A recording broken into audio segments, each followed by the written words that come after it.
a esta ponencia realizada hoy.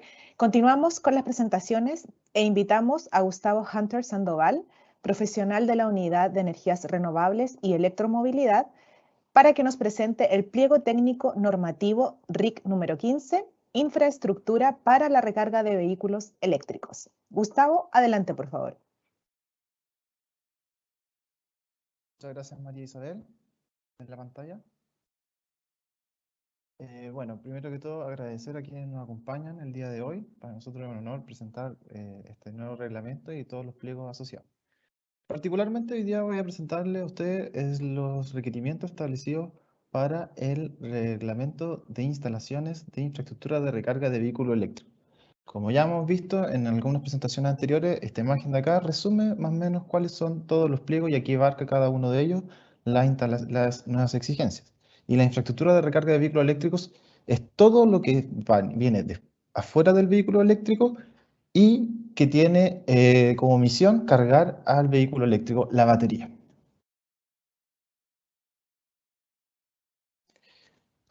Antes de partir con las definiciones del pliego técnico normativo en detalle, me gustaría tomarme el tiempo para mostrarles algunos antecedentes que son suelen prever cuál es el futuro que tiene esta tecnología. Primero, indicarles lo siguiente. El costo de los vehículos eléctricos ha disminuido considerablemente en los últimos años. Esto se debe ¿por qué? Se debe a que el precio de las baterías de los vehículos eléctricos ha disminuido en cerca de un 85% en los últimos 8 años. Esto se considera que puede llegar a ser un quiebre, inclusive en algunos países, de que, por ejemplo, al año 2026 un vehículo de combustión, un vehículo normal, puede ser incluso más caro que un vehículo eléctrico si lo vemos en nivel de costo de un vehículo de similares características. Esto hace prever que la electromovilidad puede ser una solución.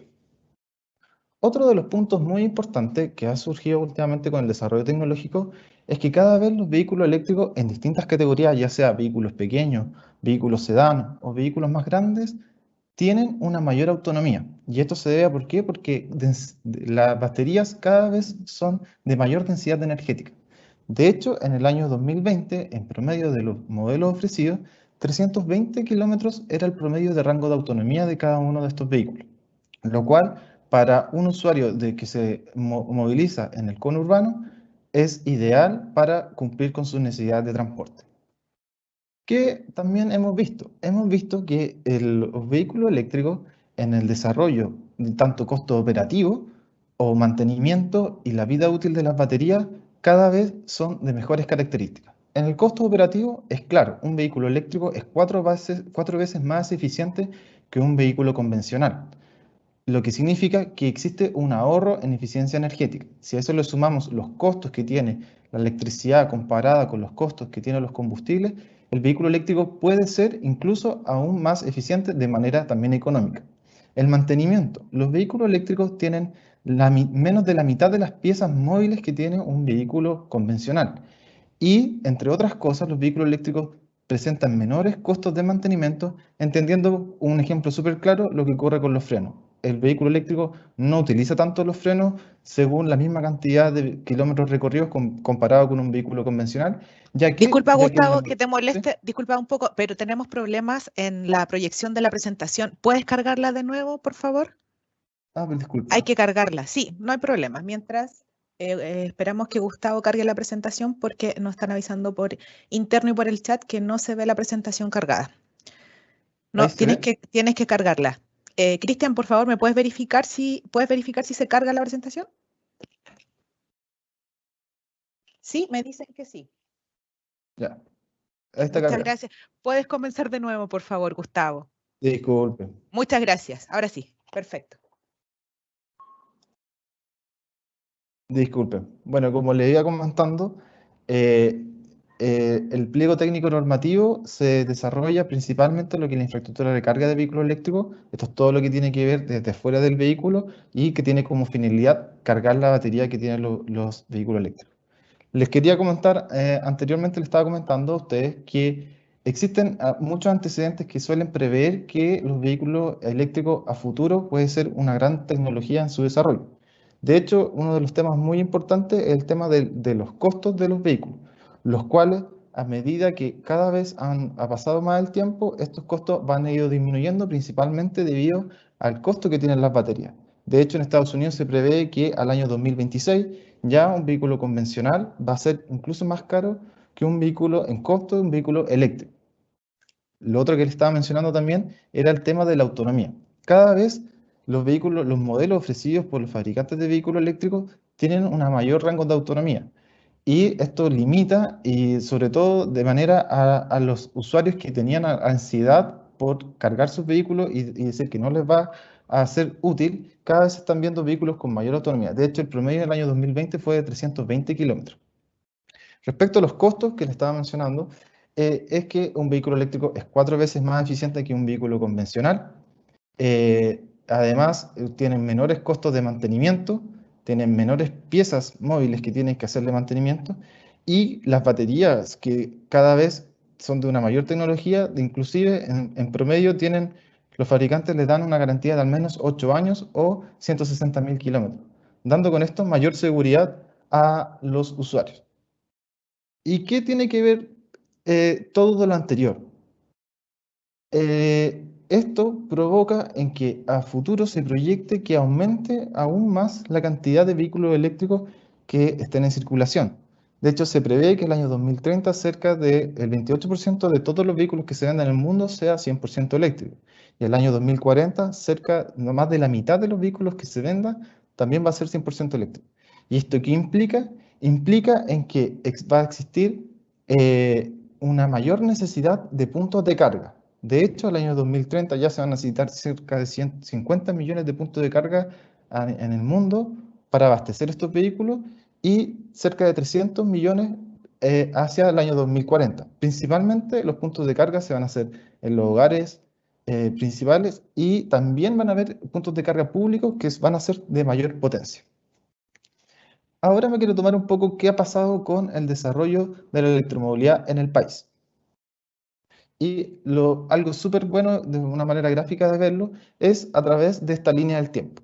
Si ustedes se pueden fijar acá en la línea del tiempo, como comentaban al inicio de estas presentaciones, el año 2012 comienza el desarrollo de este nuevo reglamento de instalaciones de consumo, el cual la primera propuesta incluía solo 18 pliegos.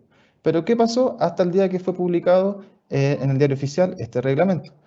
Pasó que, por ejemplo, en el mismo año 2011 se instaló el primer cargador rápido de Chile y de Latinoamérica.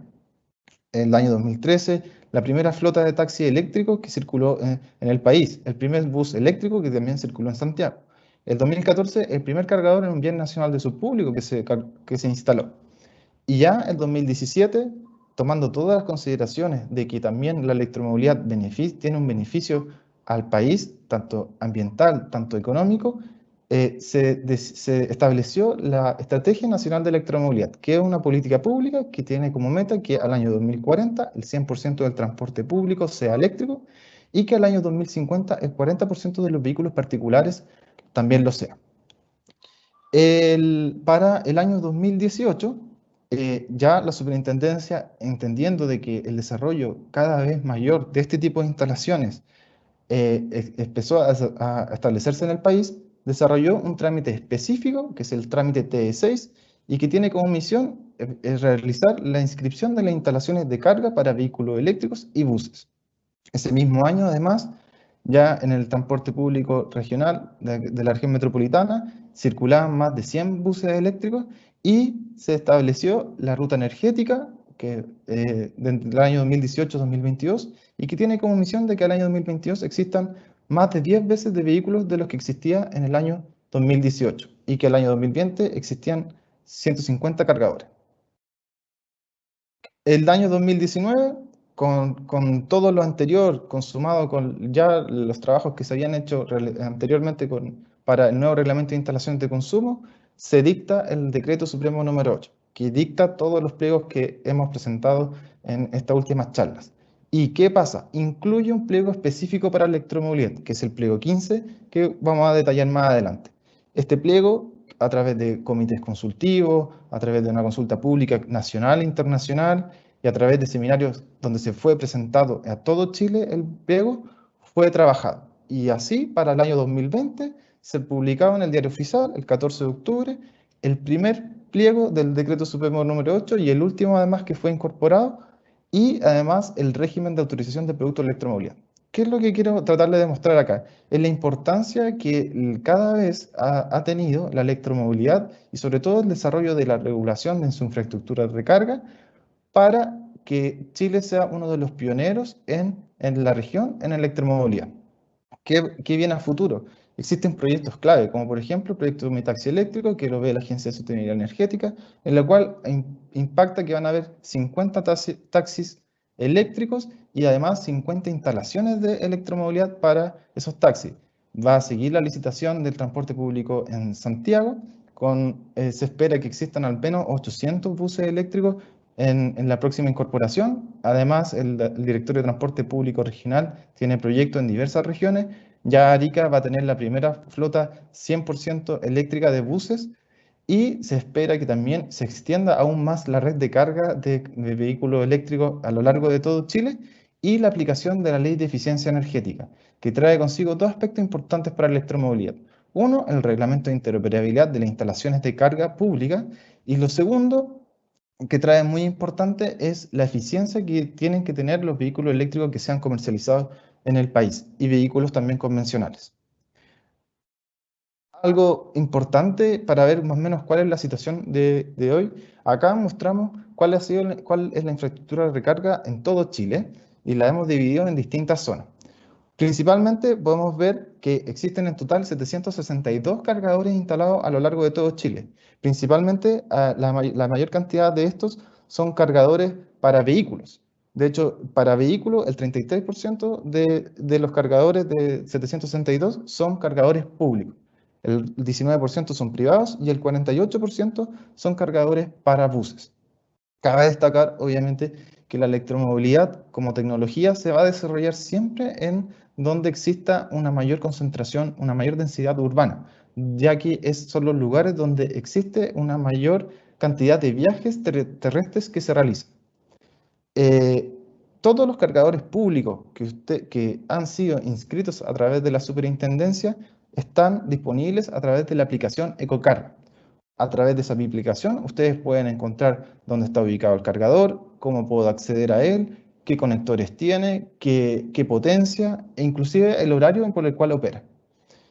Otro punto muy importante que destacar: cuántos vehículos eléctricos hay en Chile. En Chile existen 1.769 vehículos que son vehículos enchufables. Acá hablamos de los vehículos eléctricos, los vehículos híbridos enchufables y que tienen esa característica. Y en cambio, buses eléctricos hay 817. Si nosotros tomamos estos puntos, fíjense, en el año 2021, la Agencia Internacional de Energía estableció que Chile tiene el segundo puesto en la cantidad de cargadores públicos comparado con los vehículos eléctricos en circulación, siendo Chile líder en este aspecto, entendiendo obviamente que también falta un desarrollo para que aún más existan más vehículos eléctricos, pero dando también pie al buen camino que tiene el país. Entonces, entendiendo todo lo anterior, ahora voy a explicar en detalle qué es el pliego técnico normativo RIC número 15. El objetivo del pliego es básicamente definir los requisitos de seguridad que van a tener las instalaciones de carga de vehículo eléctrico, tanto en lugares públicos como en lugares privados. ¿Cuáles son las referencias normativas? Las referencias normativas se basan en las normas IEC y dos normas equivalentes UL.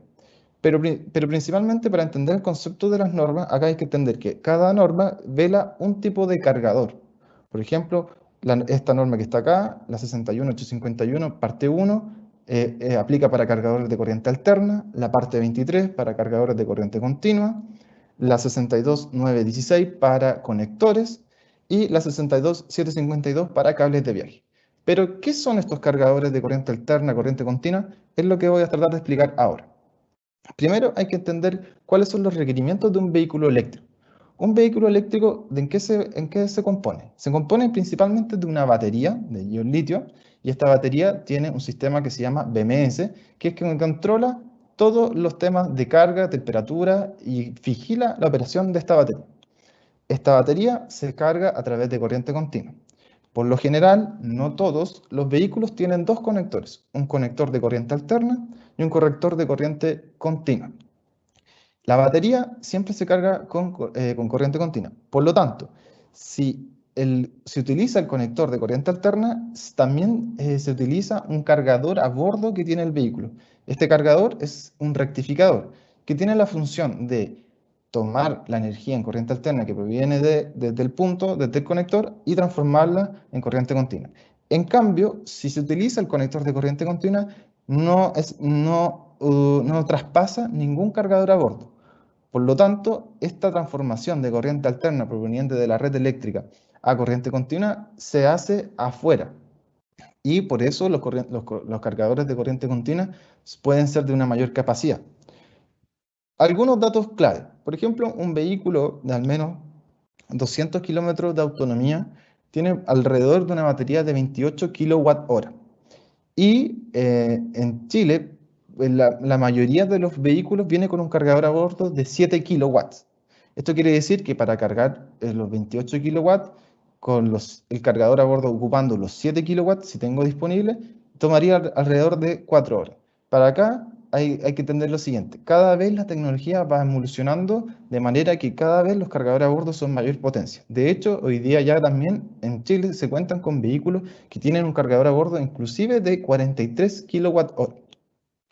Entonces, ¿cómo se carga la corriente, cómo se carga un vehículo con corriente alterna? Una de las opciones es a través de enchufar un vehículo, como lo puede pensar cualquier persona, de que cuando se compra un vehículo lo va a poder enchufar en la casa. Sí, es posible.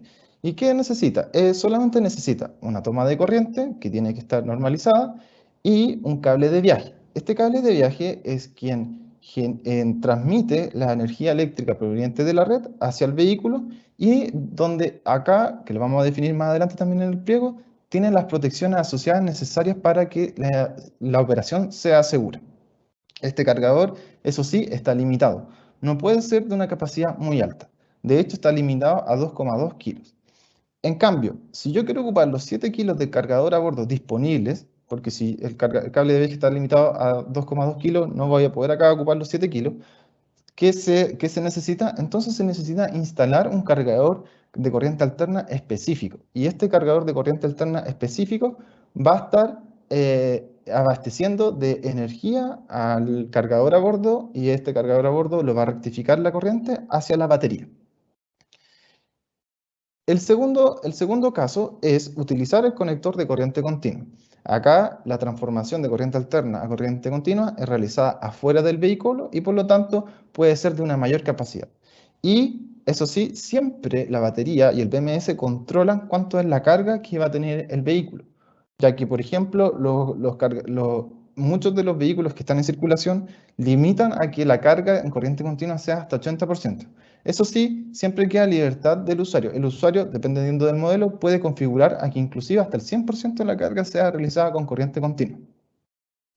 Un ejemplo claro para más o menos establecer cuáles son los requerimientos que tienen los usuarios es mostrado a continuación.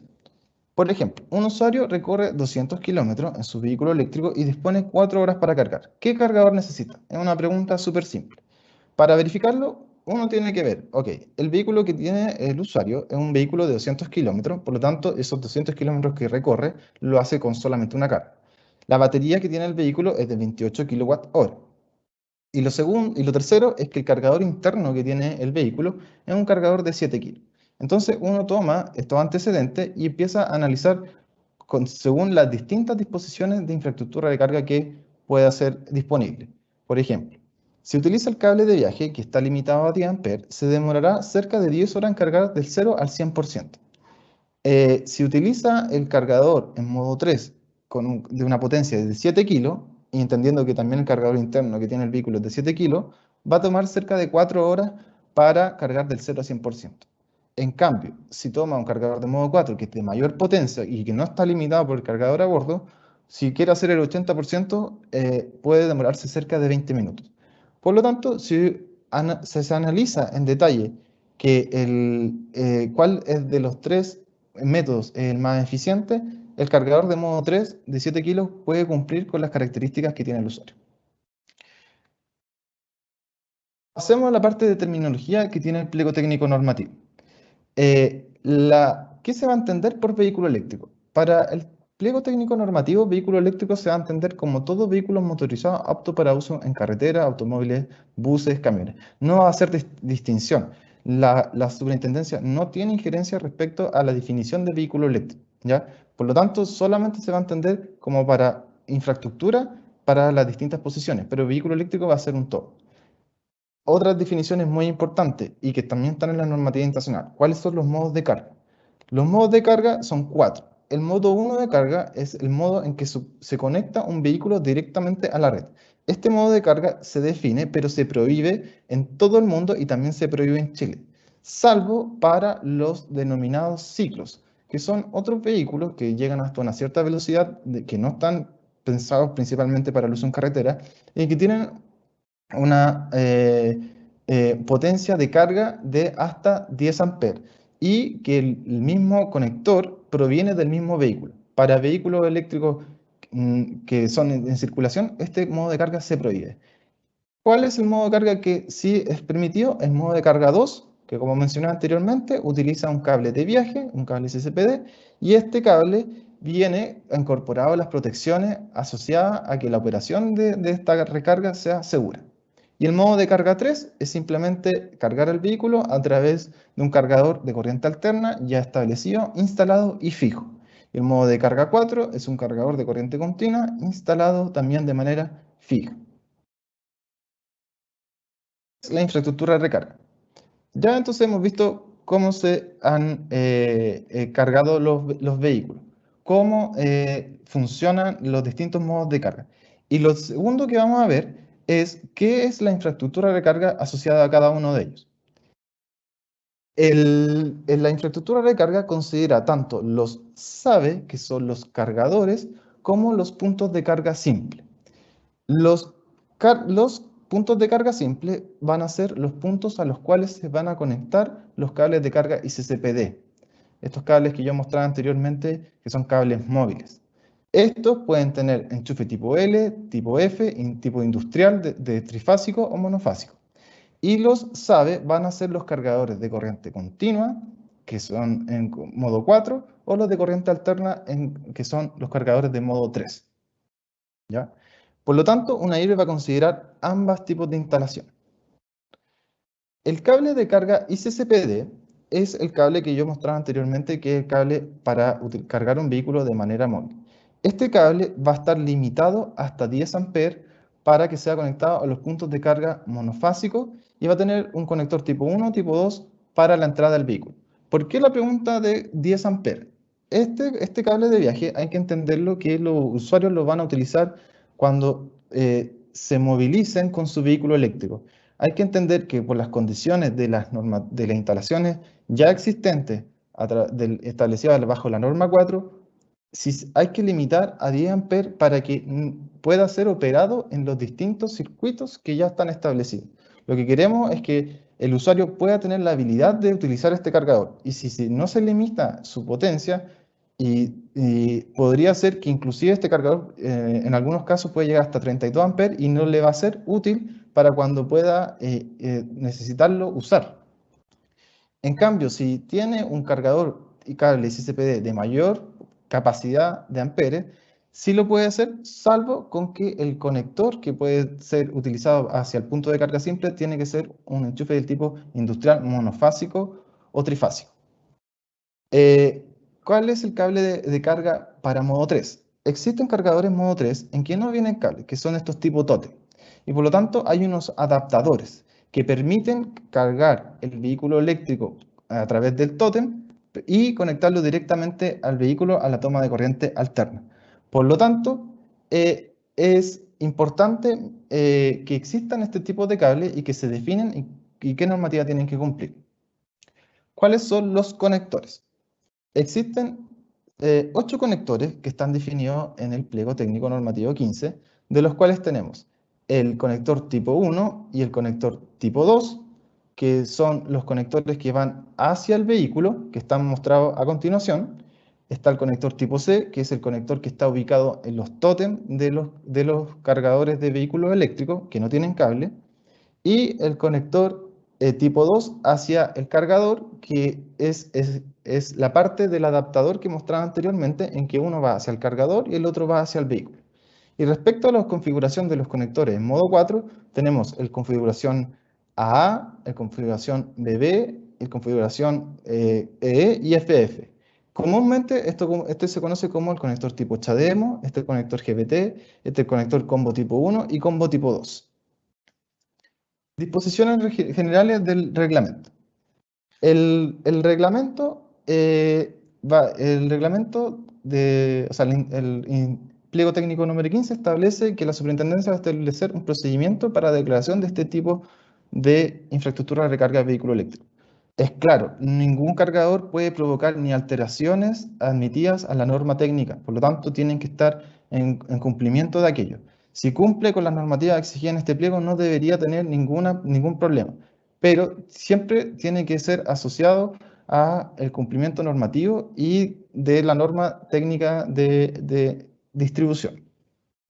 La SEC podrá permitir tecnologías diferentes a las que incluye este pliego, siempre que esas normativas que se presenten sean equivalentes en términos de seguridad a las normativas presentadas en el pliego.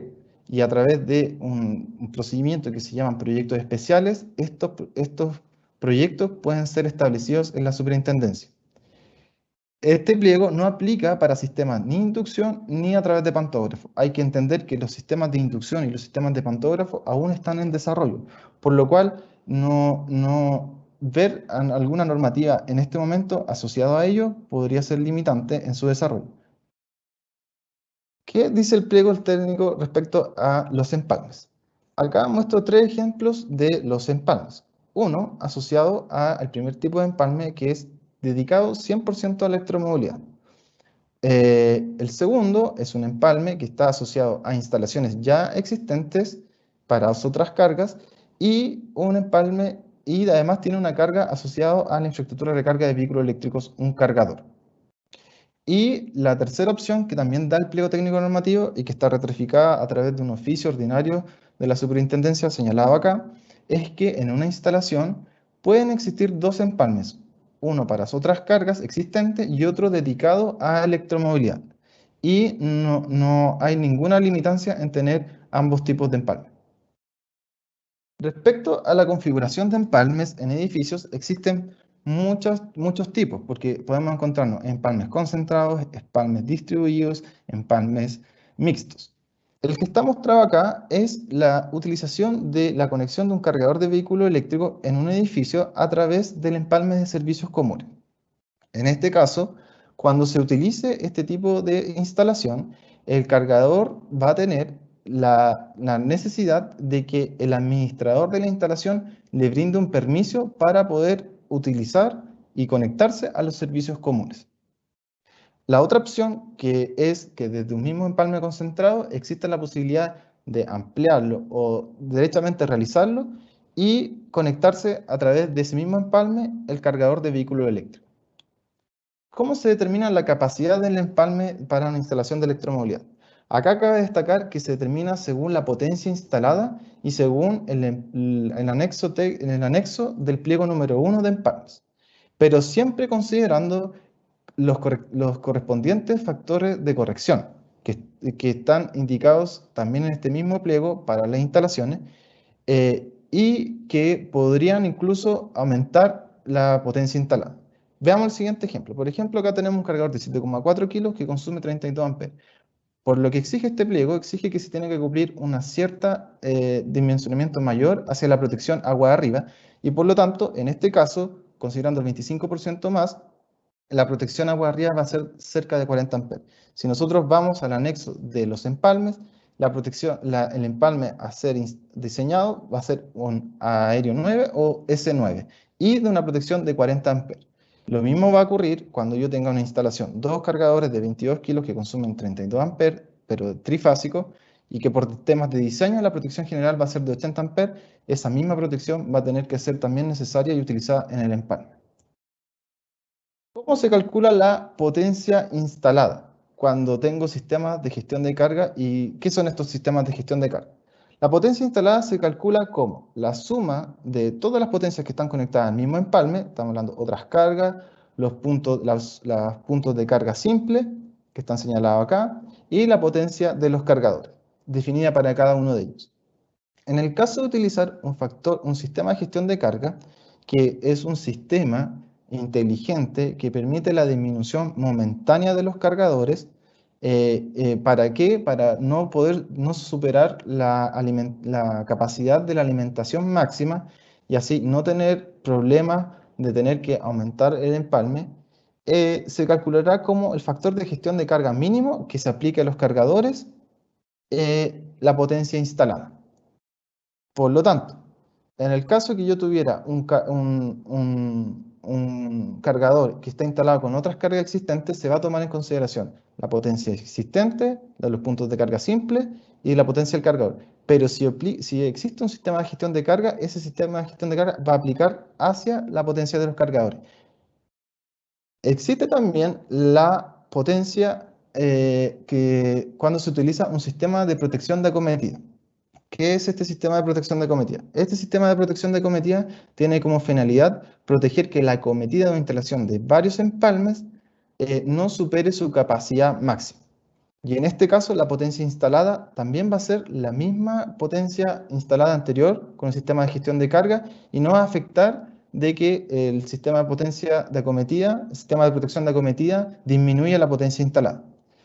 ¿Qué es lo que busca esto? Esto lo que busca es que sea la instalación de los cargadores en instalaciones existentes sea de forma eficiente.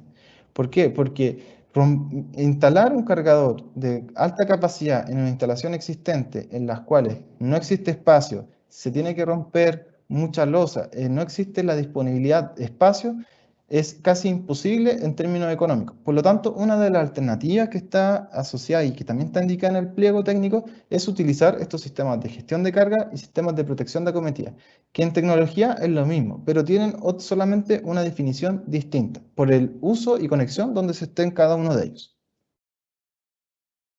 ¿Qué habla el cargador? O sea, ¿qué habla el pliego técnico en la parte de empalme respecto a la conexión de un cargador en los servicios comunes y su medición de energía? Especifica que si el cargador está conectado a los servicios comunes de una instalación, sí o sí tiene que tener una unidad de medida en que establezca cuál es la energía que está consumiendo cada uno de estos cargadores de vehículos eléctricos. Es obligatorio. Y que si no necesita aumentar el empalme de los servicios comunes, si no lo desea hacer, necesita sí o sí instalar un sistema de gestión de carga, ya que si en el caso de que los servicios comunes no tengan capacidad suficiente para estas nuevas cargas que se están instalando y no quiere hacer esta ampliación de empalme, sí o sí va a tener que utilizar el sistema de gestión de carga para que así utilice eficientemente el cargador. Sobre tableros. Sobre tableros, el pliego técnico normativo y en todos los capítulos habla y llama siempre al pliego técnico respectivo. Respecto a tableros, indica que la conexión tiene que ser a través de barras de distribución o horneras. El tablero, y esto es muy importante, tiene que estar indicado que es para infraestructura de recarga de vehículos eléctricos. ¿Ya qué? Porque en instalaciones ya existentes se incluye un nuevo tablero y si no se sabe dónde está ubicado el tablero del cargador, no se puede acceder a él de manera rápida ante emergencia o de manera para operarlo. Por lo tanto, es súper importante que el tablero esté identificado. Si el tablero se ubica en la intemperie, siempre tiene que ingresar los conductores en la parte inferior. Se exceptúa solamente los tableros que estén bajo techo y que no estén con riesgo de caída de agua por lluvia. Un punto muy importante es que para los tableros que estén ubicados en instalaciones públicas, que son de autoservicio, o electrolineras que están ubicados en la calle, se permite que la altura del tablero sea máximo 4 metros. ¿Esto por qué? Porque hay que entender que también el desarrollo de estos tableros, que tiene mucha tecnología adentro, por seguridad, disponerlo hacia 4 metros es una de las opciones que entrega el pliego técnico normativo 15. Respecto a los alimentadores, los conductores que pueden ser utilizados para los alimentadores son de cobre y una sección mínima de 4 milímetros. En el caso de instalaciones que sean de media tensión, podrá ser utilizado el cobre o aluminio. Para dimensionar las nuevas cargas de vehículos eléctricos se dimensiona utilizando un factor de demanda igual a 1. Resulta que la carga de un vehículo eléctrico siempre tiene que ser prevista como su mayor uso. Hay que entender que cuando se conecten, la necesidad del usuario es siempre, ojalá, cargar el vehículo eléctrico a la mayor capacidad que lo permita. Y por lo tanto, la definición del factor de demanda que se va a utilizar para estas cargas es igual a 1. ¿Cuándo se puede utilizar un factor de demanda distinto a 1? Cuando se utiliza un sistema de gestión de carga. Si se utiliza un sistema de gestión de carga, lo que va a hacer es que el factor de demanda para dimensionar los alimentadores puede ser menor a 1. Y esto según el tipo de instalación en las cuales nos estemos nosotros desarrollando. Por ejemplo, para instalaciones individuales o edificios y conjuntos habitacionales, según la potencia que sumen los cargadores, se podrá aplicar un factor de demanda distinto a 1, llegando inclusive a ser 0,3 desde los 120 kilos. Para instalaciones de autoservicio con acceso público o electrolinera, podrá ser un factor de demanda distinto.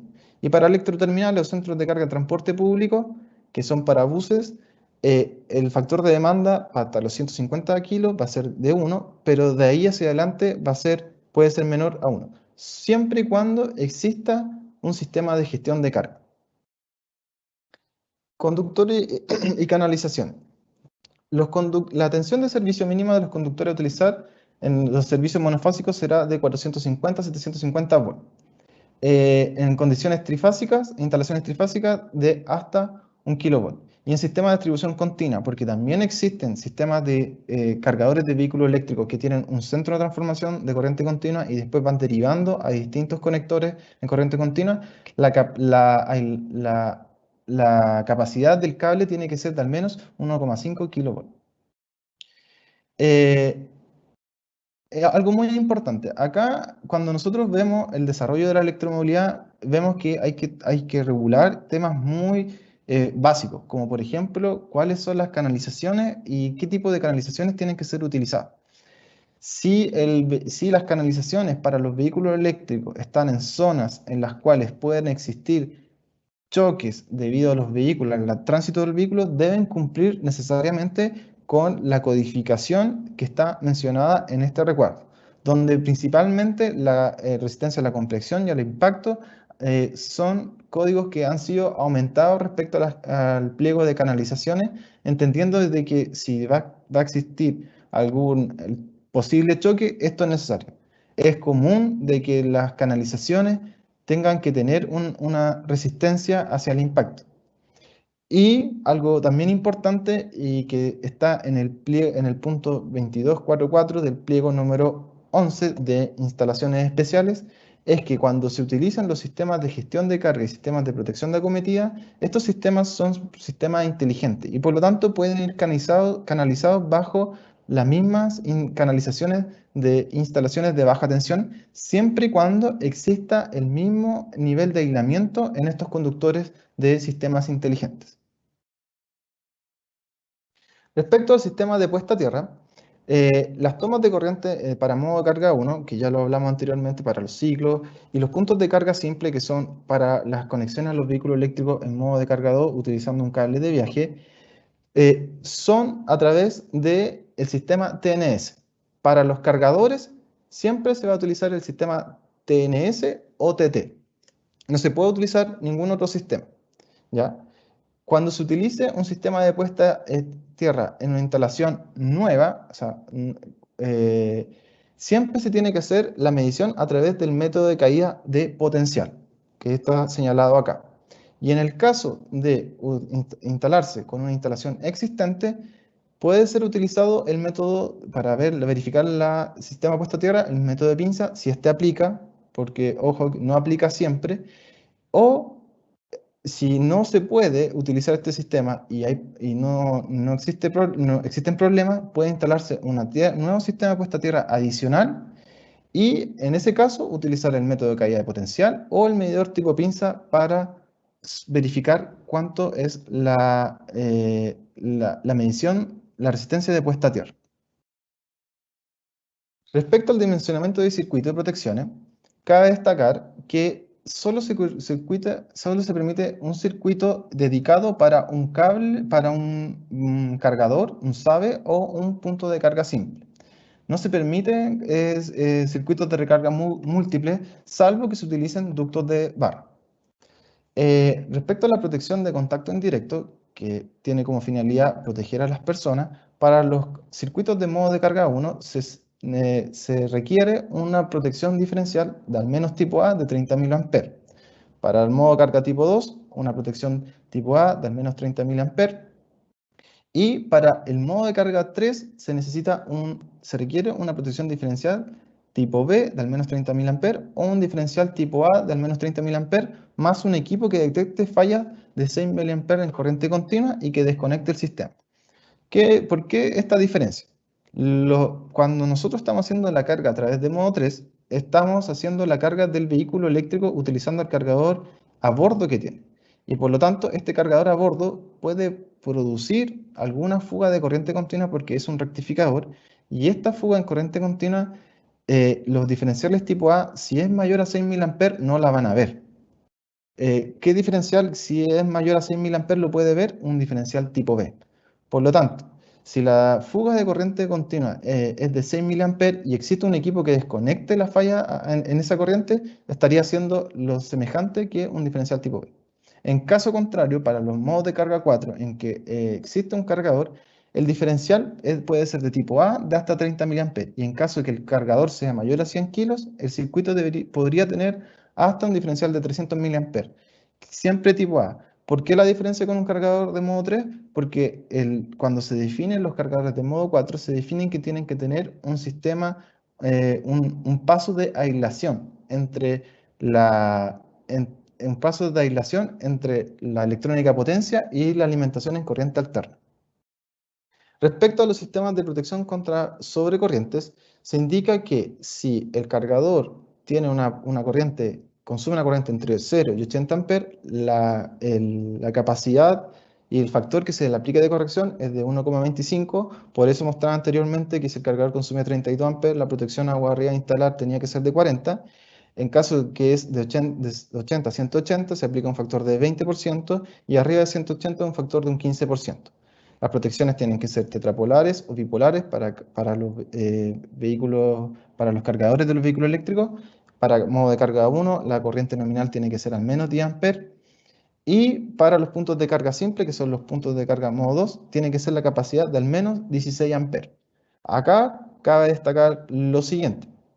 Hemos definido cuáles son las protecciones para los diferenciales, que tienen como finalidad proteger a las personas, cuáles son las protecciones asociadas a los sistemas de alimentación de los vehículos, que tienen como finalidad de proteger ante la sobrecarga. Y lo tercero, que está definido para las instalaciones que son públicas, son las protecciones contra sobretensiones. Acá hay que entender que los usuarios de los vehículos eléctricos, al tratar de cargar, van a tener un bien costoso que necesita tener la mayor seguridad del servicio que se le esté brindando. Por lo tanto, para instalaciones de autoservicio en acceso público o electrolineras, se necesitará instalar una protección contra sobretensiones de al menos tipo 2. Este sistema de protección puede estar instalado en el cargador o puede ser instalado en el tablero, pero siempre tiene que dar la continuidad del servicio, porque si el equipo es instalado directamente a la alimentación de la línea y opera, el vehículo eléctrico podría inclusive quedar conectado al vehículo y brindar una mala operación al usuario. Por lo tanto, tiene que quedar disponible debajo de una protección que permita que la corriente nominal pase por esa protección y que una vez que opere la protección contra sobretensión, se pueda abrir y pueda así liberar el vehículo eléctrico. Acá un resumen del dimensionamiento de los circuitos y las protecciones, donde mostramos cuáles son para cada uno de los modos definidos anteriormente, modo de carga 1, modo de carga 2, y más adelante modo de carga 3 y 4, cómo se ve su configuración. Entonces, si tenemos modo carga 1, que lo entendíamos para ciclos, que hasta consumen menos de 10 amperes, la toma de corriente puede ser una clavija tipo L o tipo F chuco, y la protección a instalar agua arriba tiene que ser bipolar de 10 amperes, monofásico, y con un diferencial tipo A de al menos 30 mA. En el caso de modo 2, acá se va a utilizar el cable de viaje, que puede ser máximo 10 A y tener este tipo de clavija, o ya un tipo de enchufe industrial, pero que puede ser de una capacidad mayor, y que en este caso la protección que tiene que ser instalada agua arriba en el tablero también tiene que ser bipolar, una capacidad mínima de 16 amperes, y una protección diferencial de al menos tipo A de 30 mA. En el caso de los cargadores de modo 3, si existe una distancia menor entre el empalme y el cargador menor a 3 metros, y el cargador incluye la protección contra sobrecorriente, la protección diferencial asociada, que en este caso puede ser tipo B o el tipo A más el equipo que desconecta los 6 mA, puede ser definido que no se necesite un tablero general. Esto queda caso principalmente para las instalaciones que están en los estacionamientos. En el desarrollo de un edificio nuevo que esté haciendo empalmes para cada uno de los estacionamientos y el empalme esté al lado de, o sea, el tablero, el cargador esté al lado de este nuevo empalme, para que si la distancia es menor no se necesite tener el tablero general. En caso contrario, si es mayor, siempre tiene que haber un tablero que se repliquen las protecciones. Y acá cabe destacar lo siguiente. Eh, si la instalación está ubicada en una instalación pública, repito, debería tener un equipo contra sobretensión. Pero si el cargador tiene el equipo contra sobretensiones, acá agua arriba no es necesario. En el caso de que si el cargador tiene una protección diferencial tipo B, acá agua arriba puede ser instalado una protección diferencial tipo A, no hay problema. Si el equipo, sabe, tiene una protección bipolar, agua arriba acá puede ser instalada una protección monopolar. En el caso de que no se instale esta protección diferencial, acá hay que tener mucho ojo. ¿Y por qué lo exige el pliego 15? Porque si no se instala todo lo que es la carcasa o todo lo que es la operación que inclusive puede tener el usuario, como por ejemplo tratar de sacar el conector y tocar cualquier parte, si hay energía, no va a existir ningún diferencial que lo pueda interpretar y que lo pueda desconectar. Por lo tanto, por eso es necesario la instalación de este diferencial agua arriba. En el caso de las instalaciones de modo 4, acá está el esquema. También existe la posibilidad de que si existe una distancia menor entre 3 metros entre el empalme y el SABE cuenta con la disposición de todas las protecciones necesarias, puede ser instalado. Y si no, tiene que ser instalado un tablero y el tablero tiene que tener la réplica de las protecciones necesarias, salvo que, por ejemplo, ya el SABE cuente con alguna de ellas. Ahora pasamos a la última parte del pliego técnico, que es el tipo de instalación. El pliego define 5 tipos de instalación: instalaciones individuales, edificios conjuntos habitacionales y centros de carga de transporte público, que son los centros de carga que van a tener los buses eléctricos del transporte público del sistema red y en regiones del DTPR, y los electroterminales que sirven para cualquier otro sistema de transporte. Respecto a los sistemas de instalaciones públicas, tenemos el autoservicio con acceso público y las electronelas. ¿Cuál es la diferencia? Las instalaciones de autoservicio con acceso público son las instalaciones que pueden estar, por ejemplo, ubicadas en centros comerciales, en avenidas, en calles, en plazas, y que pueden estar ubicadas tanto en lugares de bienes nacional de uso público como también en lugares privados, pero que no tienen una finalidad principalmente de la carga del vehículo eléctrico. En cambio, las electrolineras son instalaciones que van a estar ubicadas ya sea en las estaciones de servicio de expendio de combustibles o instalaciones específicas y que van a tener un operador que les va a poder brindar ayuda a la carga de un vehículo eléctrico. ¿Dónde están principalmente ubicadas? Principalmente en carreteras, en rutas de un tránsito mayor. ¿Cuáles son las características de cada una de estas instalaciones?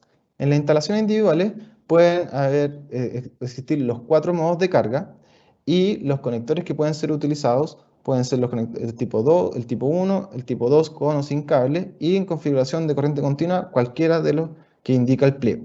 No es necesario que exista un protocolo de comunicación, salvo que si la instalación es mayor a 100 kilos, todos los cargadores tienen que tener la habilidad, no quiere decir que tienen que estar desarrolladas, tienen que tener la habilidad de que pueda ser gestionada su carga de manera remota.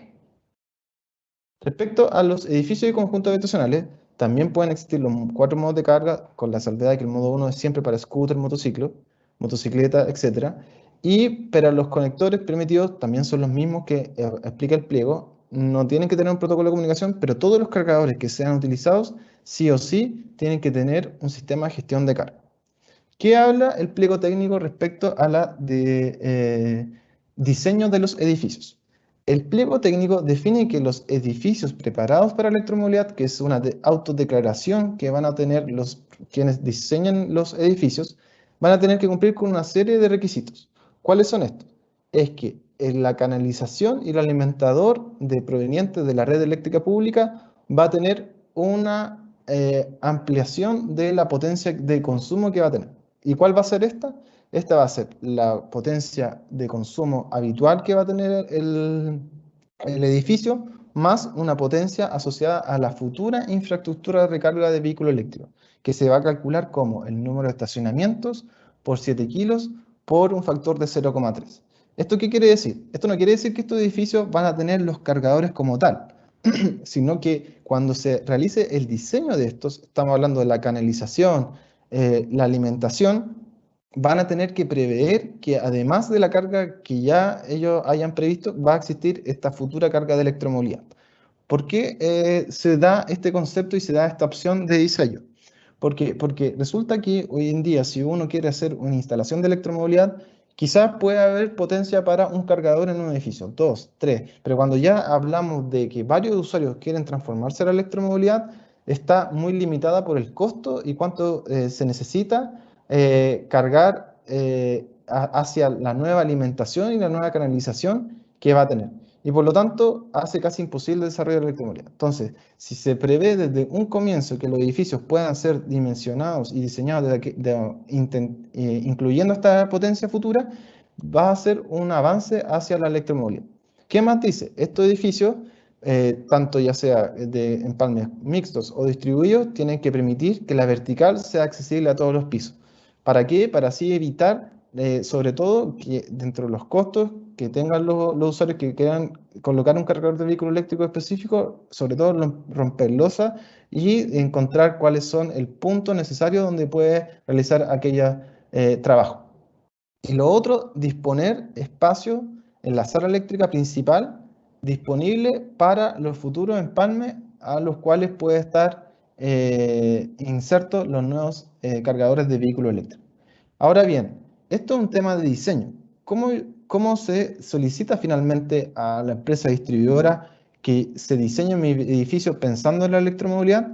Bueno, a través de un oficio circular que hizo la superintendencia el 18 de marzo de este año, a todas las distribuidoras se le indicó que dentro de sus formularios de factibilidad técnica para edificios deberían disponer la opción de poder diseñar el empalme y la canalización proveniente de la red eléctrica pública con una capacidad asociada a electromovilidad. Por lo tanto, cualquier instalador que cuando realice su declaración T1, también se le va a solicitar y se le va a preguntar si el edificio está preparado para electromovilidad, y después cuando vaya hacia la empresa distribuidora a solicitar el tipo de empalme, va a poder también definirlo y aclararlo y se le va a poder contabilizar aquel diseño. Ahora vamos a las instalaciones públicas.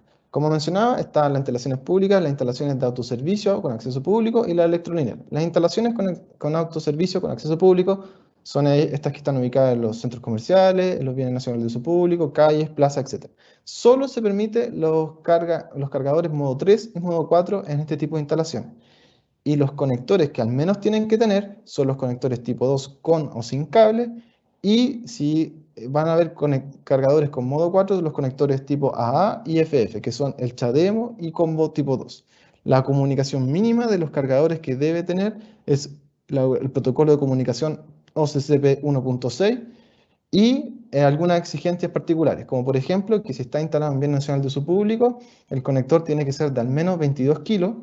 Si está instalado en un bien nacional de uso público, tiene que tener al menos un conector tipo 2 sin cable, y si está en un bien nacional de uso público, además, el cargador tiene que tener un diferencial con REAR, más la protección contra sobretensiones que mencioné anteriormente, y la señalética, que también está indicada en el pliego, que puede ser de color verde o color azul. Acá vamos a tomar un poco de tiempo para explicar algunas de las definiciones que están en el pliego. ¿Por qué el tipo 2 sin cable se exige en un bien nacional de uso público? Aquí hay que entender que los bienes nacionales de uso público son todas las plazas, calles en las cuales se hacen este tipo de instalaciones. Este conector es el conector más interoperable con todos los otros conectores que hable al pliego. Por lo tanto, uno de los conectores que aumenta la interoperabilidad. La potencia. Hoy en día se existen vehículos con 7 kilos, pero cuando se empezó a desarrollar este pliego técnico, la SEC también propuso 22 kilos y parte de los comentarios fueron, oye, hoy en día no existen cargadores, o sea, vehículos con cargadores a bordo de tal potencia, pero ya con el desarrollo tecnológico, ya hoy en día, 2021, han llegado vehículos inclusive hasta 43 kilos. Por lo tanto, esa es la potencia mínima que deberían tener los conectores. ¿Y por qué el protocolo OCPP 1.6? Porque este es el protocolo que permite además velar ver si la infraestructura de carga está operativa, en qué estado está, si está reservada o si está siendo ocupada. Y esto es necesario para velar por la interoperabilidad, que es uno de los temas que también incluye en la nueva ley de eficiencia energética para la electromovilidad. Sobre la electrolinera, condiciones similares, también tienen que haber cargadores solo modo 3 o modo 4. El conector acá puede ser tipo 2 con o sin cable y la configuración es que al menos los cargadores de corriente continua tienen que tener un conector tipo CHAdeMO o combo tipo 2. El protocolo de comunicación es el mismo y los cargadores de corriente continua siempre tienen que tener una parada de emergencia y los conectores también tienen que ser al menos 22 kilos y la señalética a ocupar puede ser tanto verde como azul, y también está mostrada en el pliego técnico normativo. ¿Dónde se van a instalar los cargadores en las electrolineras?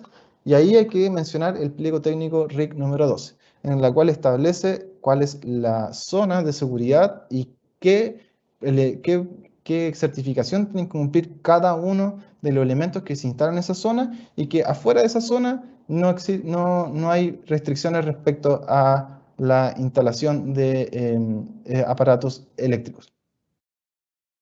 Respecto a los electroterminales y centros de carga en transporte público, acá destaco de nuevo la diferencia. Electroterminales se va a entender para cualquier flota de vehículos que tengan un servicio de transporte, y en cambio el centro de carga de transporte público va a ser las instalaciones que van a ser dedicadas principalmente a los vehículos o los buses que desarrolla el Ministerio de Transporte, ya sea a través del sistema RED acá en Santiago o a través de la Dirección de Transporte Público Regional. En este caso, los cargadores que van a estar permitidos van a ser solamente modo 3 o 4. Los conectores que pueden ser utilizados pueden ser cualquiera, aunque ya está definido para el transporte público de Santiago que el conector que van a utilizar los buses va a ser el combo tipo 2. Protocolo de comunicación depende del usuario que lo esté desarrollando el proyecto. Y lo mismo ocurre con el sistema de respaldo. El sistema de respaldo va a estar definido según la instalación, según la operación que va a tener el terminal de buses. Y si la instalación es mayor a 1 mega, sí o sí tiene que tener al menos 2 transformadores. Y los cargadores deben ser instalados de manera homogénea en cada uno de estos. Y otra salvedad muy importante es que el pliego técnico y también la normativa técnica de calidad de suministro y distribución establece que para los centros de carga de transporte público, para determinar la factibilidad técnica, entendiendo que la electromovilidad es una carga móvil en el tiempo y que puede ser que se carguen en la noche y ocupen menos potencia en el día, pueda ser calculada según bloque de horario. Y esto habilita a que no existan las restricciones que pueden haber en el sistema de distribución para cargar los vehículos, para cargar los buses, y así habilita que su desarrollo. Respecto al montaje y disposición de equipo, el pliego establece un punto claro donde indica cuál es la altura mínima a la cual deben estar instalados los cargadores. Deben estar instalados sobre una base de 10 centímetros a menos que el cargador ya cuente con esa base. El conector tiene que estar ubicado entre 1 metro y 1,3, y es porque por temas de ergonomía y por temas de uso de los mismos usuarios, los conectores tienen que tener esta altura. Otro tema muy importante es que los cargadores siempre tienen que quedar con alguna medida de protección contra contactos, sobre todo de los vehículos. Y estos tienen que tener un daño de severidad al menos AG3. ¿Cuáles son estos métodos? Están definidos en el pliego. Puede ser una barrera que puede estar instalada en el suelo, o una barrera que puede ser vertical, o un pilar. Si ustedes se fijan, esto es simple de definir, pero es necesario, porque puede utilizar de que si no se instalan, puede haber riesgos de choque. ¿Qué habla el pliego respecto a los sistemas de alimentación de vehículo eléctrico?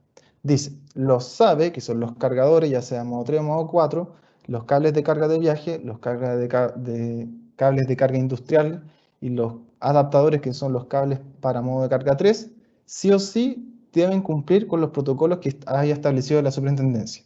Si no existen esos protocolos, la superintendencia va a autorizar la utilización de estos cargadores para que sean utilizados en instalaciones de carga de vehículos eléctricos, y es el mecanismo que establece la resolución 33675 del año 2020, que establece de que todos estos productos que están mostrados acá deben cumplir con un régimen de autorización.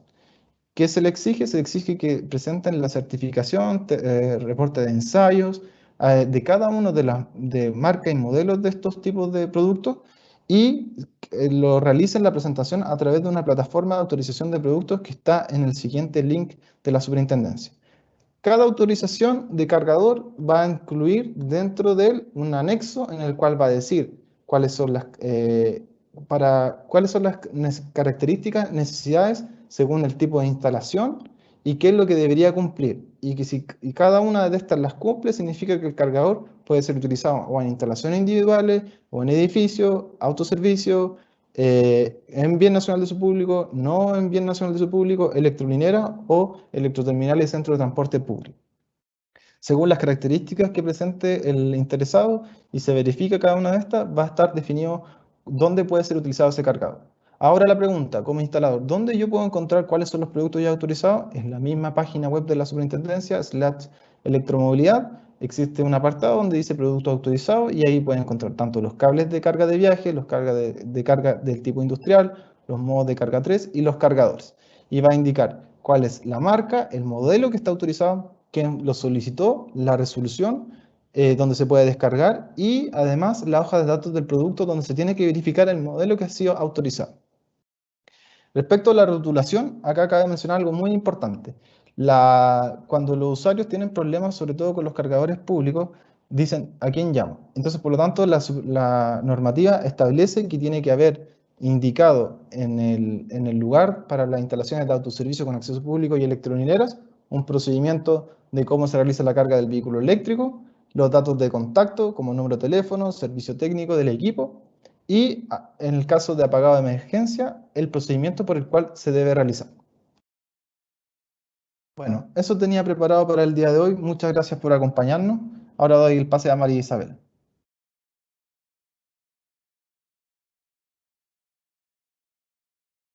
Muchas gracias, Gustavo, por tu ponencia.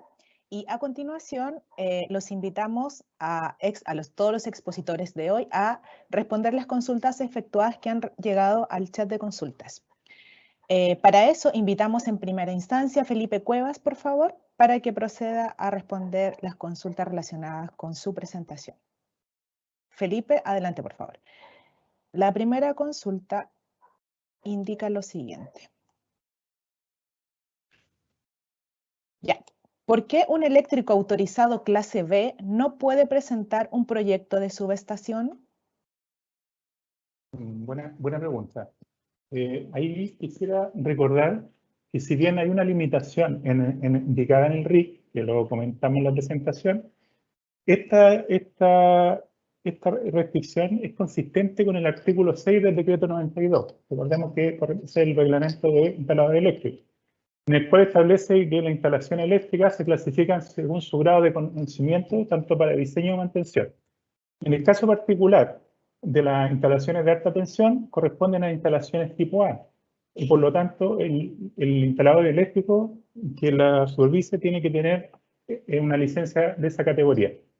También recordar que el resto de las instalaciones, desde la B en adelante, solamente pueden o se permite para instalaciones de baja tensión. Muchas gracias, Felipe. La segunda consulta dice así. ¿Por qué en el ejemplo y en el requisito 13.6 señala la potencia en kilowatt si los transformadores están medidos en kVA? Ya, bueno, ahí como mostré en el ejemplo, y esto está basado más que nada en términos prácticos. Recordemos que el artículo que mencioné el ejemplo hace referencia a empalmes de media tensión, instalaciones, cuya potencia sea igual o superior a 500 kilowatts. Recordemos que tanto los empalmes como su correspondiente tarifa eléctrica están regulados en potencia activa, entendiéndose que el valor de factor de potencia ya está contenido en otros normativos, en otros aspectos normativos. Por lo tanto, cuando uno va a pedir un empalme solamente se pide por potencia activa. Ese es el tema práctico más que nada. Perfecto. Muchas gracias, Felipe. Y la tercera consulta dice así. ¿Dónde se obtienen los niveles de cortocircuito en el punto de suministro? Ya, bueno, los niveles de cortocircuito, esto, como lo indica la norma técnica de calidad de servicio para el sistema de distribución, se tiene que hacer una solicitud de conexión o ampliación de servicio, una facilidad. En ella, en el caso particular de empalmes media tensión, es obligatorio que esta empresa entregue el certificado de niveles de cortocircuito junto al resto de la documentación. No es necesario pedirlo. Está en la normativa.